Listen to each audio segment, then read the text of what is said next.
The most important article for the day is why is fiscal consolidation so important? Fiscal consolidation होता क्या है? Fiscal deficit, fiscal consolidation, fiscal responsibility and debt. Do you know what is this? What all these terms are? So what is fiscal deficit? Fiscal deficit क्या चीज होती है? Fiscal deficit यानी सरकारी घाटा। जब रेवेन्यूज यानी जितनी इनकम, जितना पैसा आ रहा है वो है 100, राइट? व्हेन द रेवेन्यू यानी जितना पैसा रिसीव हो रहा है दैट इज 100, लेकिन एक्सपेंडिचर है, जो खर्चा है सरकार का, दैट इज 120। तो डेफिसिट कितना है, कमी कितनी है पैसे की? It is 20। That is the fiscal deficit. Now fiscal deficit जो है ये 20 रुपए कहीं से तो आएंगे, सरकार के पास पैसा 100 आया, 120 कैसे खर्च दिया भाई? तो क्या किया सरकार ने? या तो बोरोइंग की, लोन्स लिए, या कुछ एसेट्स सेल कर दिए, सेल ऑफ एसेट्स कर दिए। यहां से सरकार 20 रुपए रेज करेगी, सही बात है। सो अब सरकार बोरोइंग कैसे करेगी? इंटरनेशनल कर सकती है या डोमेस्टिक भी कर सकती है। अब मान लो आप सब लोग हो बहुत ही अमीर व्यक्ति और आप ढूंढ रहे हो कि कहां पैसा लगाएं और बैठ के ब्याज खाएं, तो सरकार पैसा चाहती है, सरकार बॉन्ड्स बेच देगी। बॉन्ड्स एक इंस्ट्रूमेंट होता है, यानी कागज का आपको एक टुकड़ा मिलेगा, वहां पे लिखा रहेगा कि आपको 8% ब्याज देंगे, 12% ब्याज देंगे, whatever the government wants to give. आप दे दोगे पैसे एंड आपको मिल जाएंगे बॉन्ड्स। फिर वेट करोगे कब ये बॉन्ड मैच्योर होगा, तो ब्याज समेत मेरे को मेरे पैसे वापस मिल जाएंगे। इस तरीके से सरकार ने डोमेस्टिक बोरोइंग कर ली। अब देखो, मान लेते हैं कि सरकार बहुत बर्बाद है, सरकार बहुत घाटे खाती है, 100 रुपए रेवेन्यू है, 200 रुपए खर्चा कर देती है, 100 रुपए का फिस्कल डेफिसिट है इनका, और इतना हर साल डेफिसिट करने के चलते सरकार के ऊपर जो नेशनल डेट है, कर्जा जो है वो बहुत बढ़ चुका है। और इतना तो जीडीपी का साइज नहीं है उस देश के, यानी इतना एक साल के अंदर गुड्स और सर्विसेज नहीं प्रोड्यूस कर रहे। अगर इसके सामने इसको रख के देखते हैं, डेट टू जीडीपी रेशियो निकालते हैं, तो this is huge. Now this government is not a very fiscally responsible government. और फिस्कल कंसोलिडेशन क्या होता है? ऐसे बुरे हालातों से अच्छे हालातों में देश के या किसी स्टेट के फाइनेंसेस को लेकर आना, that is known as fiscal consolidation. Is this clear? So fiscal deficit एक कंट्रोल में रहना चाहिए, एक लिमिट में रहना चाहिए। हमारा कितना है? अराउंड 5.9% हमारा टारगेट है। फिर आगे इसको 5.1% पे लेके आएंगे। उससे अगले फाइनेंशियल ईयर 2025-26 में इसको 4.5% लेके आएगी सरकार। नाउ जब ये निर्मला सीतारमन ने ये फिगर्स दिए, एवरीबॉडी वाज वेरी सरप्राइज्ड कि भाई घाटा कैसे कम कर रहे हो, और वो भी इतने जबरदस्त एम्बिशियस टारगेट्स। ये जो घाटा था, ये जो फिस्कल डेफिसिट था, ये 9% क्रॉस कर गया था during pandemic, right? It was more than 9% during the pandemic. And look at the performance, now we are close to this. And सरकार कह रही 4.5% करेंगे। कैसे करेंगे? या तो भाई रेवेन्यूज बढ़ेंगे, या तो खर्चे कम किए जाएंगे, यही हो सकता है। अब रेवेन्यूज यानी पैसा कितना आया, कैसे बढ़ा सकते हो? पैसा आना, चाहे आप लोन ले रहे हो, वो भी रेवेन्यू ही है। पैसा आना मतलब रेवेन्यू, या तो लोन्स होंगे या आप अपनी टैक्स कलेक्शंस को बढ़ाओगे। अब सरकार कहती है हम बोरोइंग्स भी कम करेंगे, वो भी एक ऐसी फिगर सरकार ने दी, everybody was surprised. Now the government is saying we will borrow less, still हमारा जो घाटा है वो कम हो जाएगा। दैट मींस क्या सरकार एक्सपेंडिचर कम करने वाली है? नहीं, बिकॉज अगर कैपिटल एक्सपेंडिचर कम हो जाएगा तो सड़कें कौन बनवाएगा, इन्वेस्टमेंट कौन करेगा? Ports, airports, railways, what, right? तो सरकार ने क्या बोला? फिस्कल कंसोलिडेशन और रिस्पॉन्सिबिलिटी का बेस्ट फेज आने वाले समय में सरकार इस सेइंग हम दिखाने वाले हैं आपको कैसे हम लोन्स लेंगे कम, टैक्स कलेक्शंस को बढ़ाएंगे। टैक्स कलेक्शंस कैसे बढ़ सकती हैं? या तो टैक्स का रेट बढ़ा दिया जाएगा, या फिर जो लोग टैक्सेस पे नहीं कर रहे उनके ऊपर कड़ी कार्रवाई की जाएगी और टैक्स कलेक्शन बढ़ जाएगी। तो टैक्स बढ़ाना is not a very good idea, because investors इसको पॉजिटिव रूप में नहीं देखेंगे। तो क्या करेगी सरकार? टैक्स कलेक्शन बढ़ाएगी।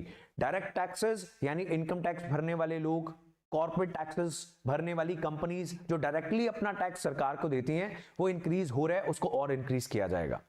नंबर 2, जीएसटी कलेक्शंस को इंक्रीज किया जाएगा, which is an indirect tax. जो आप कोई भी सामान खरीदते हो उस दुकानदार को देके आ जाते हो, दुकानदार आगे सरकार को देता है। बहुत ही आम आदमी की भाषा में बात चल रही है, अगर दिमाग में ये चल रहा है कि इकोनॉमी पढ़ रहे हैं तो नहीं, we are not talking anything technical, very layman language. आपको बिल्कुल इकोनॉमी से नफरत है तो भी ये बात समझ आनी चाहिए, if you are paying 100% attention, right. And चीजें समझ में आए, don't forget to press the what, like button.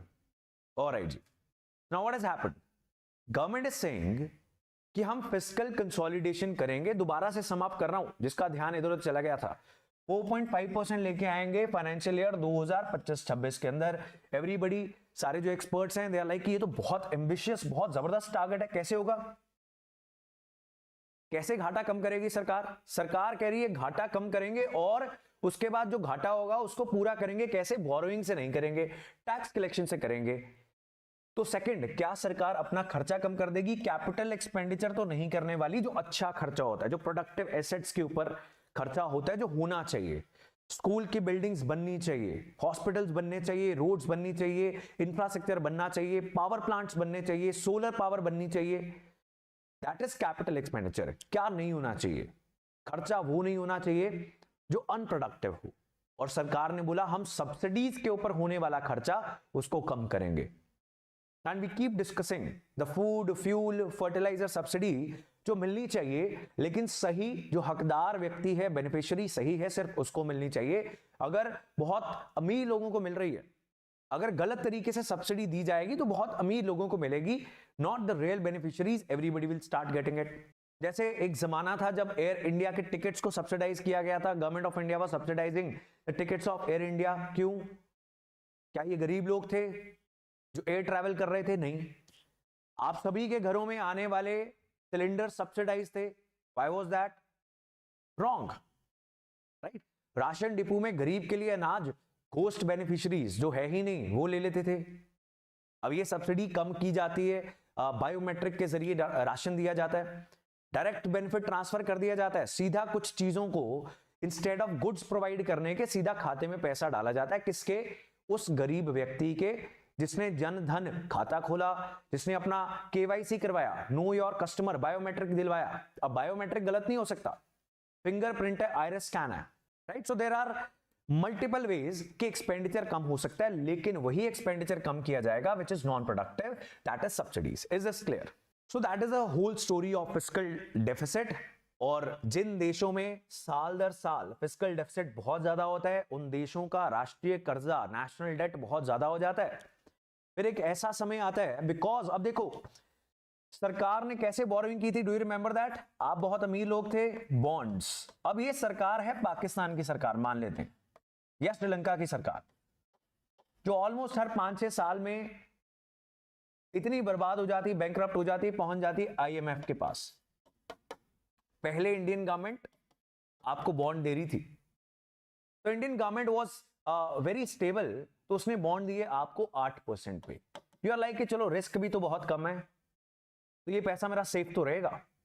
अब आ गई पाकिस्तान की सरकार, वो कह रही 8% पे बॉन्ड्स ले लो। You will be like, are you crazy? Why should I waste my money? क्या पता तुम्हारा तुम बर्बाद हो जाओ, कितनी बार तो हो चुके हो। सही बात है नहीं? That means what I am trying to say is fiscal deficit जितना ज्यादा होगा और डेट सरकार का जितना ज्यादा होगा, उतना ही ज्यादा महंगा सरकार को कर्जा मिलेगा। Now you will be like 18% देते हो तो शायद मैं कुछ पैसा अपना यहां पे लगा दूं। Are you getting it? So Indian government अपना फिस्कल डेफिसिट इसलिए भी कम कर रही है बिकॉज सरकार चाहती है कि सरकार को कर्जा कम ब्याज पे मिले, because this is the safest place where anyone can invest, government of India, right.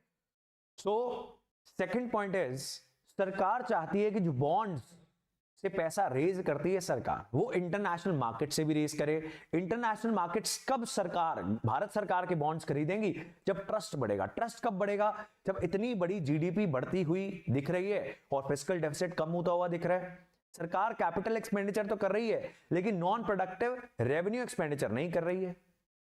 मतलब इकोनॉमी को जिस तरीके से चलाना चाहिए एग्जैक्टली आप उसी तरीके से चलाओगे तो इंटरनेशनल इन्वेस्टर जो है वो भाग भाग के पैसा देना आएगा। एंड जब इतने लोग आपको पैसा देना चाहते हैं, आपसे बॉन्ड्स खरीदना चाहते हैं, तो आप कम ब्याज पे भी बेचोगे तो आपको मिल जाएंगे पैसे, right? That is the second thing that Indian government wants to do, right? फिर इसमें एक लौती स्टोरी जो थोड़ी अलग से आपको समझनी चाहिए, अदरवाइज ये आर्टिकल में वो चीज आपको समझ में नहीं आएगी, वो समझ लेते हैं। अगर मैं कहूं कि गवर्नमेंट ने जब आपको बॉन्ड्स बेचे, this is you the rich guy, this is RBI. अब बात यह है कि पहले क्या होता था, आरबीआई सरकारी घाटे को पूरा करने के लिए इनको लोन दे देती थी। अब आरबीआई तो करेंसी नोट्स को प्रिंट भी करती है, तो प्रिंट करके दे देगी।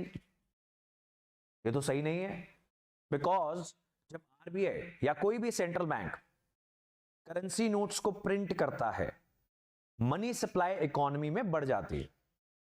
मनी सप्लाई बढ़ जाएगी, जितने पहले पैसे थे उससे ज्यादा पैसे अब सर्कुलेशन में हैं। तो जब मनी सप्लाई ज्यादा है इकोनॉमी के अंदर, लोगों के हाथ में पैसा ज्यादा है, तो लोग ज्यादा चीजें खरीदेंगे और ज्यादा डिमांड करेंगे।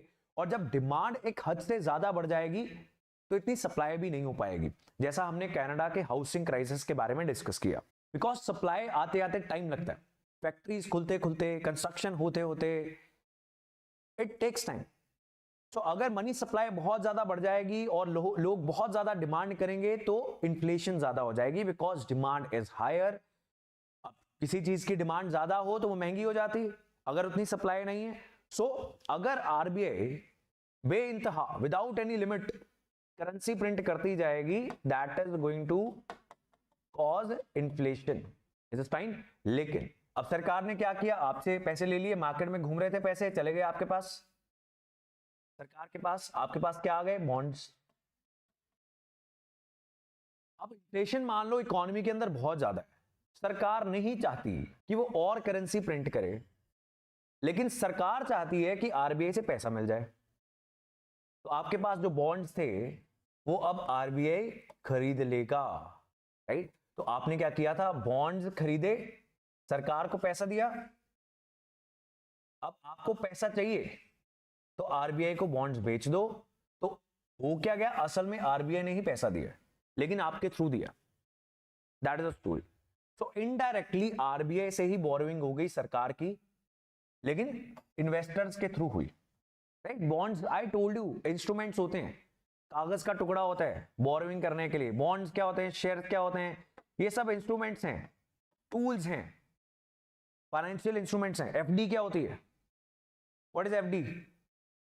Again a tool, you will get a piece of paper, वहां पे लिखा रहेगा government bonds. Is it fine, any problem in the story? Fiscal deficit, fiscal consolidation, fiscal responsibility, national debt क्या चीज होता है और क्या फायदे होंगे जब सरकार का फिस्कल डेफिसिट बहुत कम रहेगा, कंट्रोल में रहेगा?